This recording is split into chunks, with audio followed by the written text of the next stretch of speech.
शुरुआत करते हैं दोस्तों आज के न्यूज़पेपर की। पहली जो न्यूज़ हम डिस्कस करने वाले हैं वो 10,000 इलेक्ट्रिक बसेस से रिलेटेड है। पूरे देश भर में 169 सिटीज़ का चयन किया गया है और यहाँ पर 10,000 इलेक्ट्रिक बस सरकार चलाने वाली है। ठीक है, तो अब देखने वाली बात ये है कि कितना सफल सरकार हो पाती है। दूसरी नंबर की बात ये है, सरकार यदि कह रही है कि हम 10,000 इलेक्ट्रिक बस चलाएंगे, तो ये जो बसें हैं वो सरकारी हैं या फिर प्राइवेट हैं। इसके अलावा क्या सरकार ने इसके लिए ज़रूरी बुनियादी इंफ्रास्ट्रक्चर अभी तक खड़ा किया है कि नहीं खड़ा किया है, ये यहाँ पर सोचने वाली बात हो जाती है। इस स्कीम का नाम आप याद रख लीजिए, PM ई बस सेवा स्कीम रखा गया है। इसका जो एस्टिमेटेड बजट है वो है 57,1300 करोड़ रुपया, which the centre will provide 20,000 crore. 181 cities without organized bus services will get green mobility infrastructure. अब ये इसमें से देखिए सरकार क्या काम कर रही है। केंद्र सरकार प्रोवाइड करेगी 20,000 करोड़ रुपया।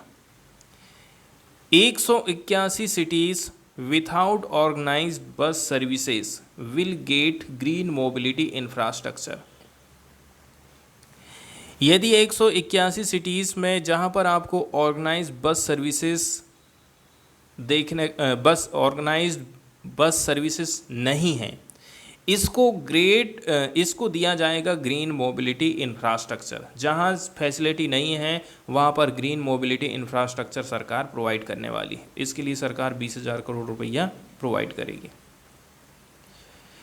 यूनियन कैबिनेट ने वेडनेसडे के दिन अप्रूव किया है एक स्कीम को, जिसके अंतर्गत 10,000 ई बस प्रोवाइड किया जाएगा सिटी बस सर्विसेज के तौर पर अक्रॉस कंट्रीज़ में, and to shore up urban infrastructure under green mobility initiative which a focus on cities having no organized bus services.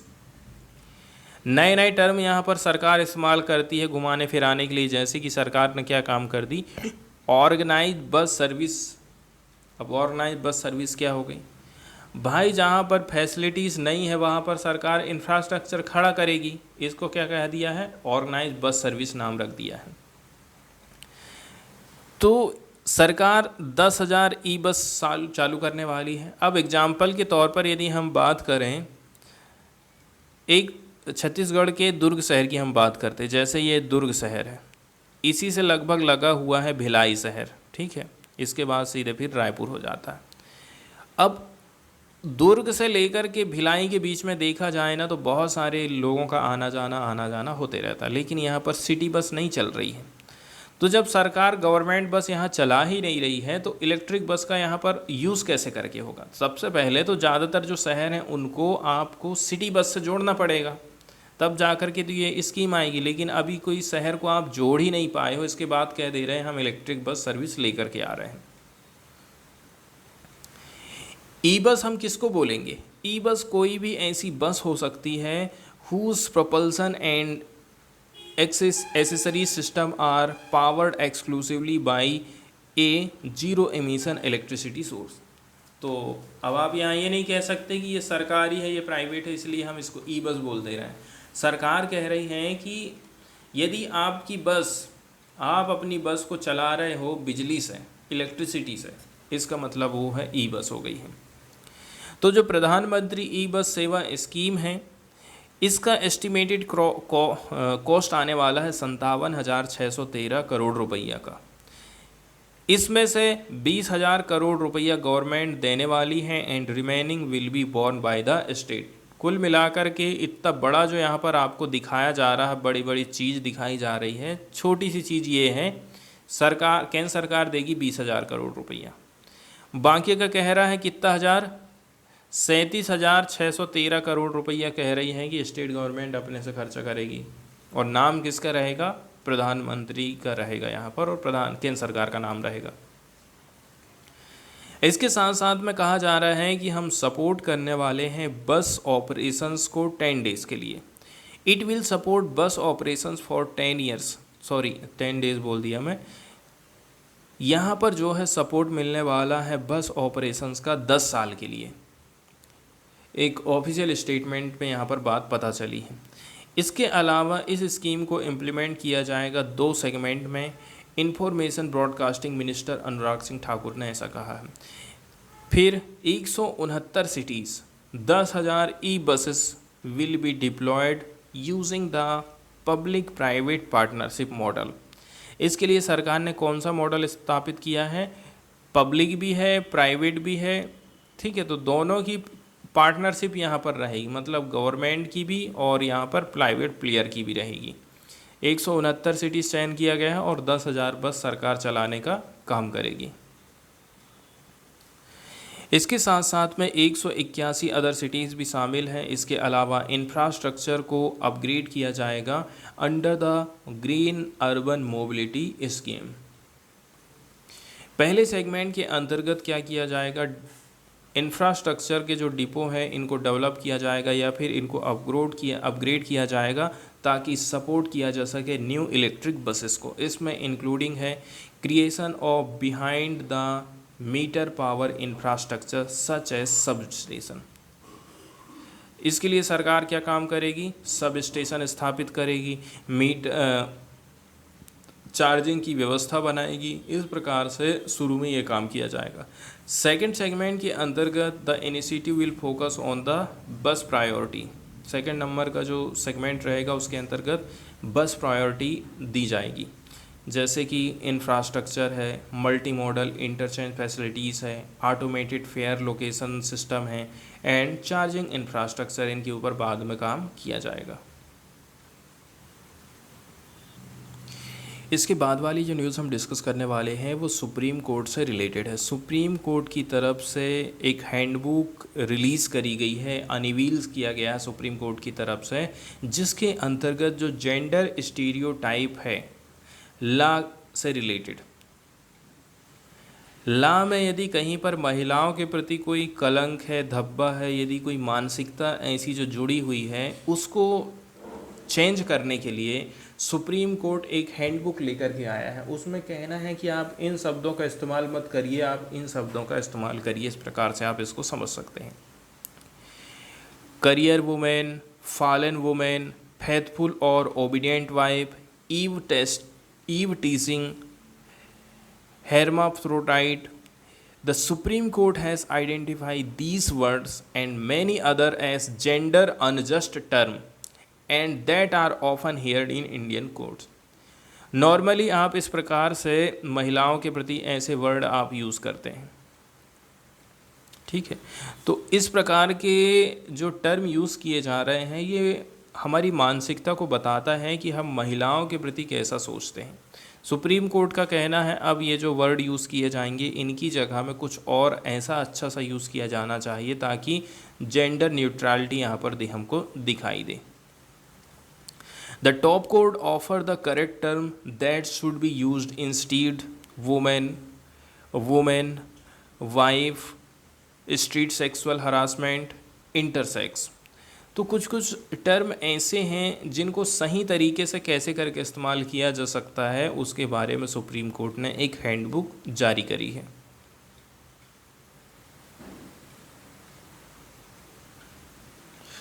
इसके बाद एक छोटी सी न्यूज़ आई है जो कि कैग से रिलेटेड है, ठीक है। कैग के बारे में थोड़ी सी हम जानकारी यहाँ पर देखने वाले हैं। तो ये जो कैग होता है, कैग के अंतर्गत हम क्या काम कर सकते हैं? सरकार ने कौन सा पैसा कहाँ खर्चा करी है।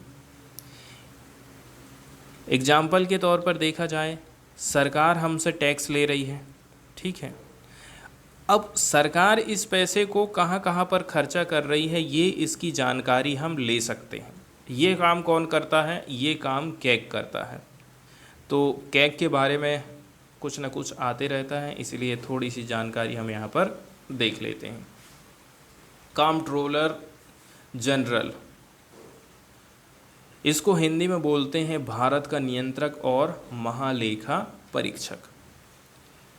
किसी अकाउंट का मतलब लेखा जोखा के हिसाब को जांच करना ऑडिटिंग का काम कहलाता है और आमतौर पर ऑडिट का काम कैग करता है, क्योंकि कैग सरकार के द्वारा संचित निधि के धन की जांच करता है तथा सरकार जो लेखा जोखा दिखा रही है कि वो खर्चा कहाँ करी, कितना खर्चा कहाँ हुआ, इसकी जांच करने के लिए कैग की स्थापना करी गई थी ताकि सरकार का जो भी लेन देन है उसकी जांच पड़ताल हो सके।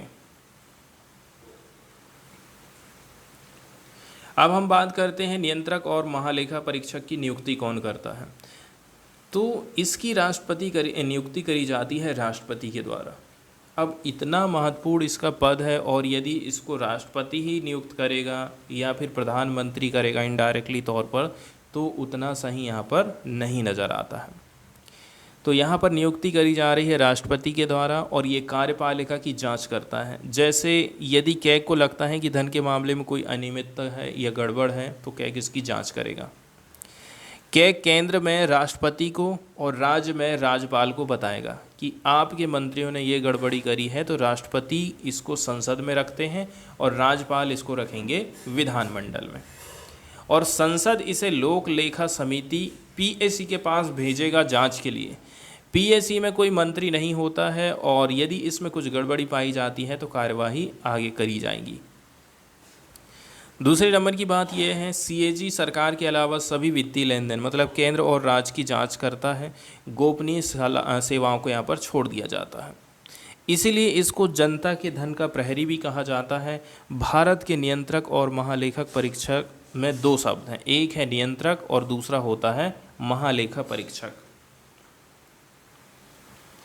जिसको हम ऑडिटर बोलते हैं। कॉम्प्ट्रोलर ऑडिटर जनरल इसका फुल फॉर्म होता है। कॉम्प्ट्रोलर नियंत्रक का मतलब होता है भारत में कैग के पास नियंत्रक की शक्ति नहीं है, क्योंकि ये पैसा खर्च होने के बाद जांच कर रहा है, पहले नहीं जांच कर रहा है। नियंत्रक का मतलब है कि कैग द्वारा वित्तीय संबंधी जो लेन देन हो रहा है उसे उजागर किया जाता है, जिससे आगे की कार्रवाई होगी। इसीलिए इसका अप्रत्यक्ष नियंत्रण है, डायरेक्ट नियंत्रण यहाँ पर नहीं है। ऑडिटर की बात करें तो देखिए, कैग जो है केंद्र सरकार और राज्य सरकार सभी प्रकार की जहाँ पर भारतीय जनता का पैसा खर्चा हो रहा है, चाहे वो सरकारी है चाहे प्राइवेट है, इनको ऑडिट करने का काम करता है। इसमें जैसे कि अकाउंट तैयार किया जाना, लेखा परीक्षण का मतलब होता है जांच का काम करना। कैग के इतिहास की यदि हम बात करें तो इसका जो ऑफिस है 1858 में स्थापित किया गया था अंग्रेज़ों के टाइम में। इसी साल भारत में कंपनी का शासन समाप्त हुआ था और ब्रिटिश सरकार का शासन चालू हुआ था। फिर 1960 में सर एडवर्ड डूमंड को पहले ऑडिटर जनरल के रूप में नियुक्त किया गया था। इसके कुछ समय बाद भारत के महालेखा परीक्षक को भारत सरकार का महालेखा परीक्षक और महालेखाकार बना दिया गया। फिर 1866 में फिर इसको चेंज किया गया, नियंत्रक महालेखा परीक्षक बोल दिए। 1884 में इसे भारत के नियंत्रक और महालेखा परीक्षक के रूप में फिर से नॉमिनेट किया गया। फिर 1919 में क्या होता है, महालेखा परीक्षक को सरकारी कंट्रोल से फ्री कर दिया गया, इसको कानूनी दर्जा दिया गया, और 1935 के अधिनियम द्वारा प्रांतीय क्षेत्रों में प्रावधान करके इसको और भी पावर दी गई। इसके बाद जब हम आज़ाद होते हैं 1947 में, फिर स्वतंत्रता के बाद संविधान के आर्टिकल 148 में महाराष्ट्र के राष्ट्रपति द्वारा नियंत्रक और महालेखक परीक्षक नियुक्त किए जाने का प्रावधान जोड़ा गया था। मतलब इसको हमने संविधान में शामिल कर लिया, संवैधानिक प्रावधान, संवैधानिक पद बना दिया और इसको पावर मिली। कैग की स्थापना की बात करें तो कैग की स्थापना 1958 में कैग के क्षेत्राधिकार में जम्मू कश्मीर को शामिल किया गया। फिर भारत सरकार ने 1971 में नियंत्रक और महालेखा परीक्षक के अधिनियम 1971 को लागू किया, ठीक है, जिसमें इसकी पावर वगैरह निर्धारित करी गई थी। इसके बाद वाली जो न्यूज़ हम डिस्कस करेंगे वो कास्ट बेस्ड सर्वे से रिलेटेड है। देखिए सरकार क्या काम करती है, जाति पर आधारित जो सर्वे रहता है ना उसको मोटे मोटे तौर पर प्रस्तुत करती है। जैसे 2011 की जनगणना की बात करें तो यहाँ पर आपको जातिगत डेटा बहुत कम अवेलेबल हो पाएगा। इसका मेन रीज़न एक ये भी रहता है, यदि सरकार जातिगत जनगणना कर देना तो उनको चुनाव में फिर जनता को चूतिया बनाना बड़ा मुश्किल काम हो जाएगा। क्यों? क्योंकि इसमें पता चल जाएगा कि जो जाति के चमार लोग हैं वो कितना आगे बढ़ पाए हैं। इसमें पता चल जाएगा कि जो जनरल कास्ट के लोग हैं, पंडित लोग हैं, वो कितना आगे बढ़ पाए हैं। ठीक है, इसके अलावा एससी, एसटी, ओबीसी, सारे के सारे लोगों का कितना डेवलपमेंट हो पाया है, इस चीज़ को जनता एक एक समझ जाएगी और फिर सरकार को मुश्किल हो जाएगी। दूसरे नंबर की बात यह है, जब एससी वाले उतने आगे नहीं बढ़ पाए हैं तो सरकार को ज़्यादा रिसोर्स अवेलेबल कराना पड़ेगा, ज़्यादा पैसा अलॉट करना पड़ जाएगा। एक समस्या यहाँ पर ये भी आ जाती है, इसलिए भी सरकारें बचती हैं कि नहीं, अभी जैसी गाड़ी चल रही है चलने दो। तो 7 जनवरी को हम देखते हैं कि बिहार की तरफ से ये घोषणा करी गई कि हम हमारे यहाँ पर जो है कास्ट पर आधारित जनगणना कराएंगे या फिर सर्वे कराएंगे।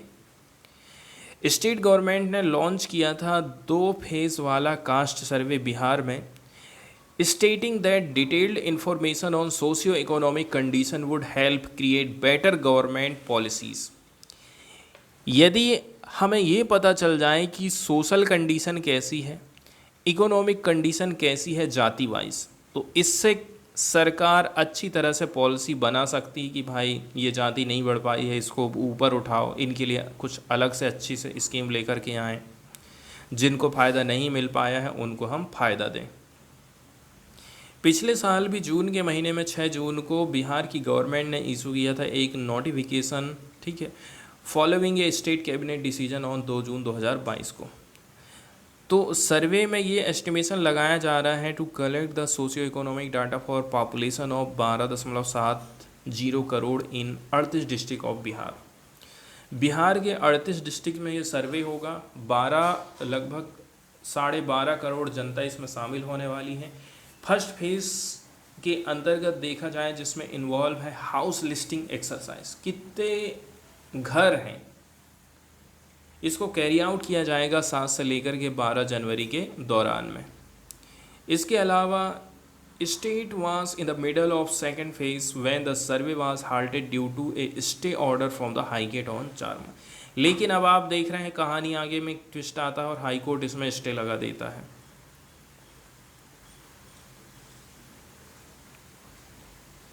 वहीं यदि हम बात करें सेकेंड फेज की, the data related to caste, sub caste and religious of all people is to be collected. Second number के फेज में कहा जा रहा है कास्ट से रिलेटेड, सब कास्ट से रिलेटेड, रिलीजियस से रिलेटेड डाटा को इकट्ठा किया जाएगा। फिर ये जो फाइनल रिपोर्ट का जो फाइनल सर्वे की जो रिपोर्ट है, ये एक्सपेक्टेड किया जा रहा है कि जो है सितंबर के महीने में, मतलब 2024 के इलेक्शन के पहले पहले तक आ सकती है। तो सबसे पहले तो हमें ये जानना है कि कास्ट सेंसस की ज़रूरत क्यों पड़ती है। The census conducted at the beginning of every decade does not record any caste data other than for those listed as SC.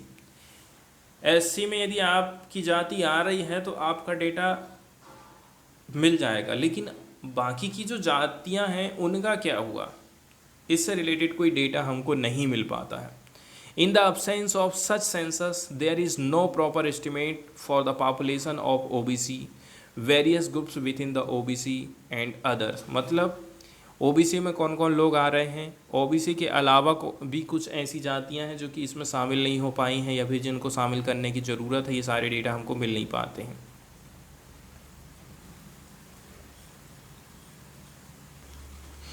इसके बाद फ्रंट पेज पर जो हम न्यूज़ डिस्कस किए थे 10,000 इलेक्ट्रिक बस सरकार चलाने वाली है, तो इसमें आप कुछ ना कुछ ऐसा की कंडीशन देखेंगे जिसमें आपका शहर छूट जाएगा। एग्जाम्पल के तौर पर कहा गया है कि ऐसे शहर जिनकी 3 लाख पॉपुलेशन है या फिर उससे ज़्यादा है, उन्हीं को हम इस स्कीम के अंतर्गत कवर करेंगे।